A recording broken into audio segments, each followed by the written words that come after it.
Yo, what's up mga master? Meron ako ipapakita sa inyo. Ito nga pala ay yung rod set. Saan nga ba ating ginagamit itong set na to? So ginagamit natin ito sa scaffold mga master. Pag tayo nagbabaklas ng mga clamp.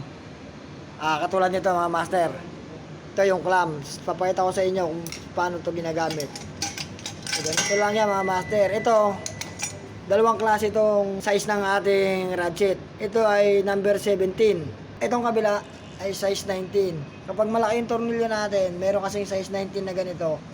Kaya ito ginagamit natin. So, paano nga ba gamitin ito mga master?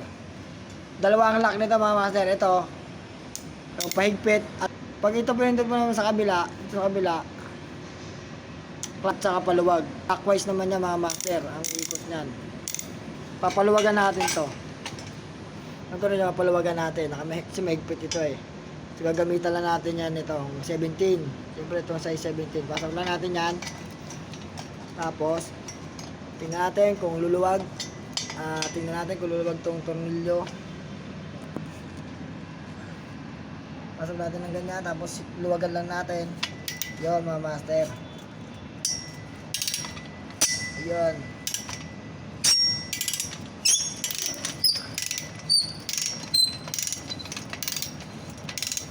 So, yan lang. Ganyan lang mga master. Tingnan nyo naman, maluwag na.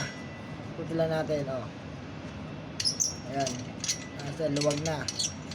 Kung gusto nyo naman higpitan niya mga master, pinutin nyo lang ito para ma-reverse natin yung mag-ikot. Pinutin nyo lang yan. Tapos, higpitan ulit. Pasok ulit natin. Tapos, higpitan lang natin.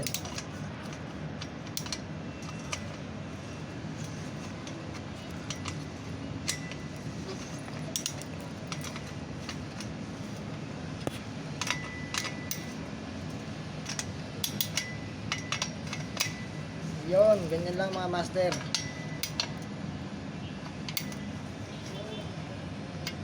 Yan mga master, mahigpit na. Ganun lang mga master ang paggamit ng ating rod set. May reverse, may clockwise at counterclockwise lang yan mga master. So yan lang yan mga master. May kakalaga yung ganito ng 1.2. Merong yung original nito 1.2. Yung merong mga local nito tag 400 lang. Pero mas maganda kung bibili kayo ng original. So yun lang mga master. Pinakita ko lang sa inyo kung paano gamitin ang rod set. Ang tawag nga pala dito ay rod set.